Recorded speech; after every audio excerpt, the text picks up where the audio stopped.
The US electric car market is, wow, staggering. I've been looking at news reports on CNN and all those other American news channels for years now. They've all been saying that all the legacy automakers, Hyundai, Kia, Volkswagen, Ford, General Motors, were just going to catch up and smash Tesla out of the water. But strangely, market share actually is slightly increasing for Tesla, and that's kind of hard to understand when you think about it. Well, hard to understand if you don't really know what's going on. Hello, my friends. Welcome to the channel.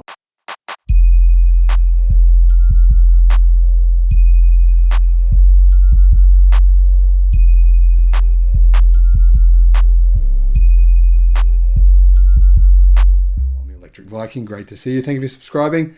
Welcome to all the new subscribers. Welcome back, everyone else. Tesla have maintained 72% market share in the US in the first quarter of this year. In other words, they sold twice as many electric cars as everyone else put together. Put everyone together, Tesla sold twice as many. In fact, more than twice as many. Wow. Now, this is definitely going to change this year. Surely. It must, right? Well, the media says it will, because General Motors are going to sell millions of electric cars this year, so Ford, aren't they? No. Maybe next year, but not this year. However, all jokes aside, electric car sales in the US have increased by 60% to almost 160,000 in Q1 of 2022. Congratulations, US buyers. Well done. Now, this whole media narrative saying that people in the US don't want EVs is completely bogus. I mean, there's more than 2 million pre-orders for electric cars in the United States.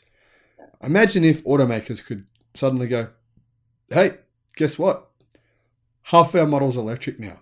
How many cars do you think they would have sold in the first quarter of 2022? Would it be 160,000 or would it be 1.6 million? I think it'd be closer to 1.6 million. Another interesting fact from the first quarter of 2022 was this. Tesla and Hyundai Motor Group put a total of 7 different models into the top 10. So Tesla and Hyundai in conjunction with Kia are really starting to dominate this market. I didn't expect this from Hyundai and Kia. That said, things I believe will change this year. I don't think Hyundai or Kia as a group will come second this year. I believe more than likely it will actually be Ford who comes second. Plug-in electric car sales in the US have significantly increased in the first quarter of 2022. That's despite massive part supply constraints, which drove the overall car market in the US down by 18% year over year to 3.4 million units. According to Experience car registration data, used as a proxy of sales, 159,000 electric vehicles were registered in Q1 of 2022. That's up 60% versus 1 year ago. This is thanks to some really outstanding results, primarily just from Tesla. And it means that the electric vehicle market in the US has increased to nearly 5% now, which is about double where we were at same quarter last year. I've been mocked by a lot of people on this channel because I've been saying the electric car market will double in the US for the next few years.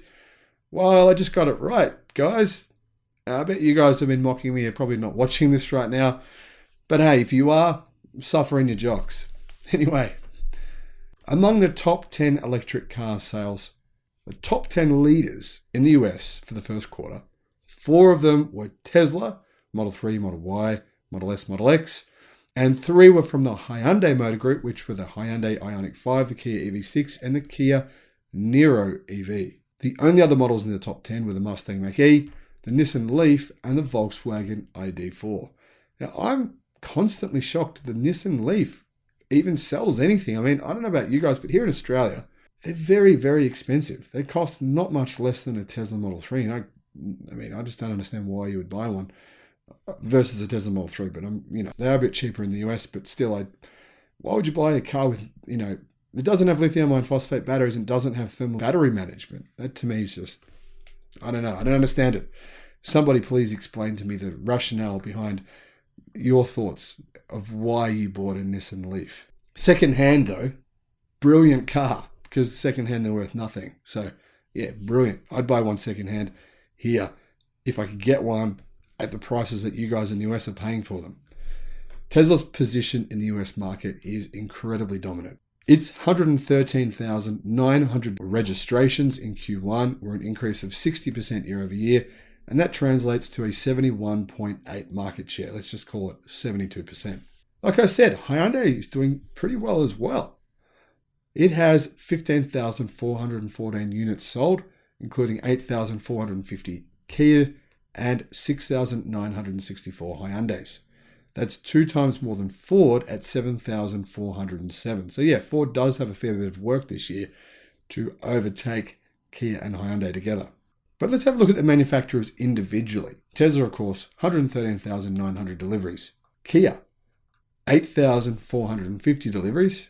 That's an increase of 735% though versus the first quarter of last year. Ford, 7,407 deliveries. That's up 91% versus the first quarter of last year. Now, Automotive News is reporting that of those deliveries, 54 of them were Ford F-150 Lightnings. Now, these are deliveries that happened before the end of March. These cars had to be registered before the end of March. I'm not sure how Ford was able to register 54 F-150 Lightnings before the end of March. If somebody knows, this seems like some sort of enigma here. I'm baffled. If somebody knows the answer, please let us all know in the comment section below. Hyundai was next with 6,964 deliveries, which was up 236%.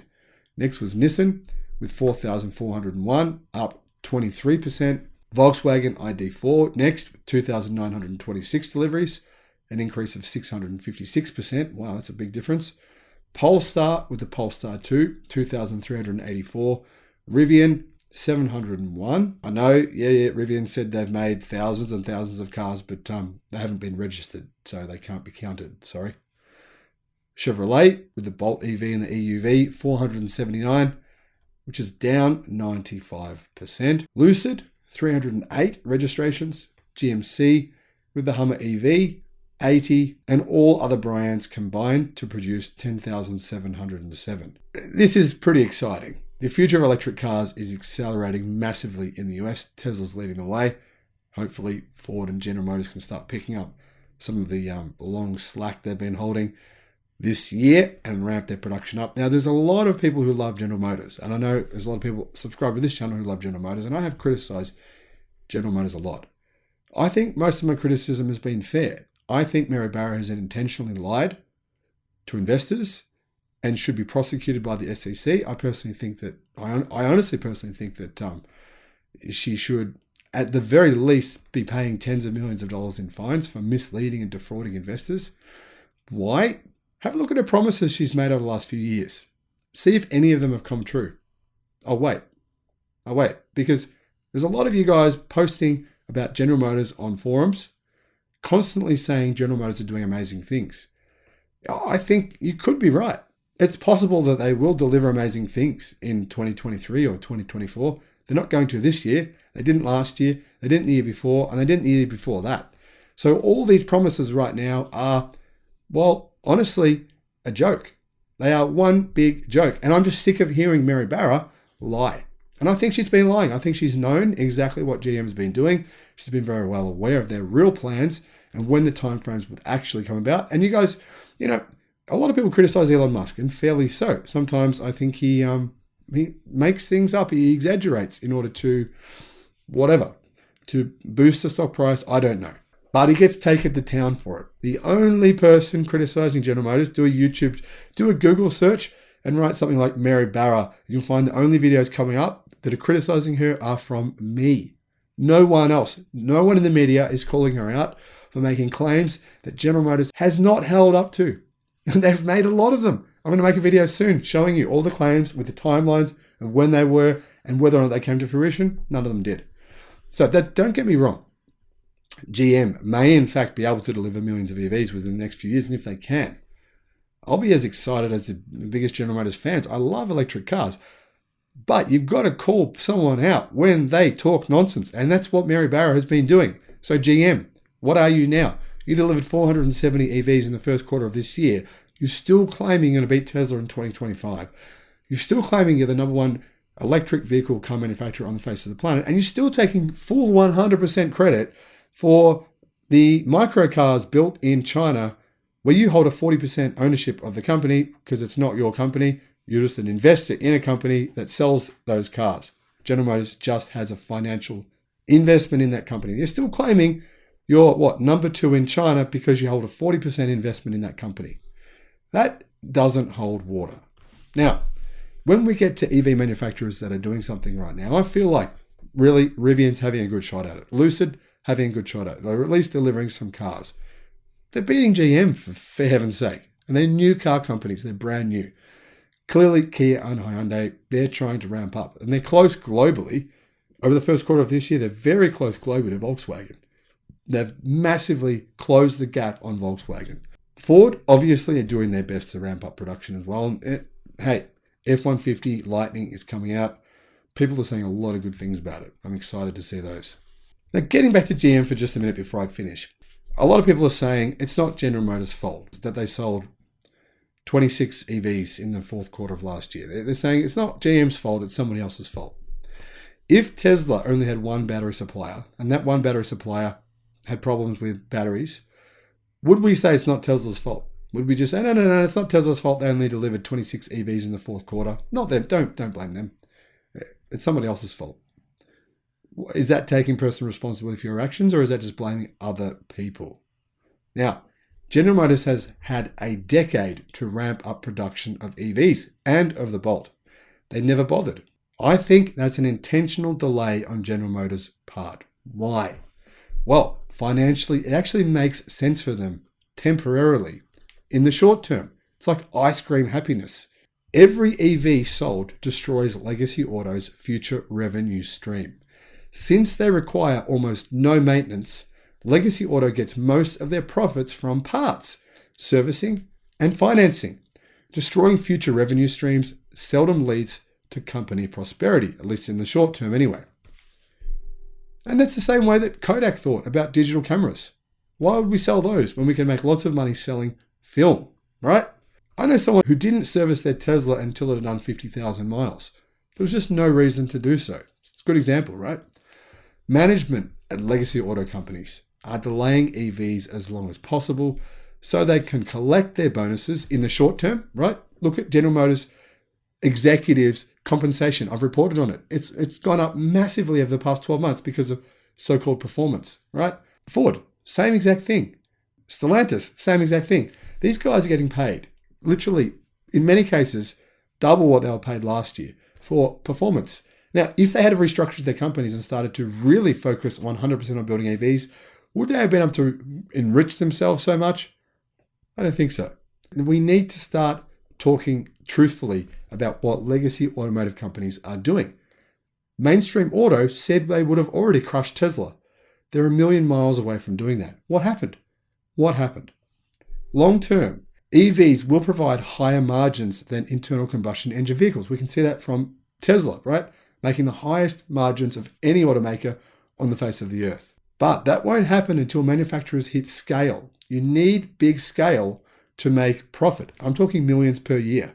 And until then, electric cars are a drag on a company's financials.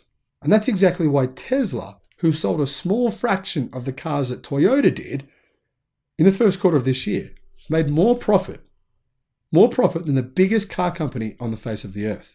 Let's finish with this. Tesla is pushing GM, Ford, Kia, Hyundai, Volkswagen, all of its legacy auto competition, if you want to call it that.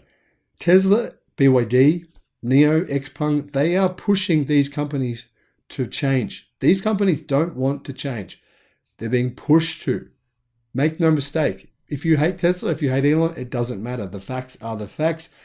These guys, these new EV incumbents are pushing the traditional automakers to change. This would not have happened without those companies, in particular, of course, without Tesla. So let's criticize Tesla less and be more aware of what's really going on. And that is disruption at an enormous scale. Tesla still holds 72% of the electric vehicle market share in the US. And that, my friends, isn't about to change anytime soon. Thanks for watching, and I'll see you again on the next one. Bye-bye.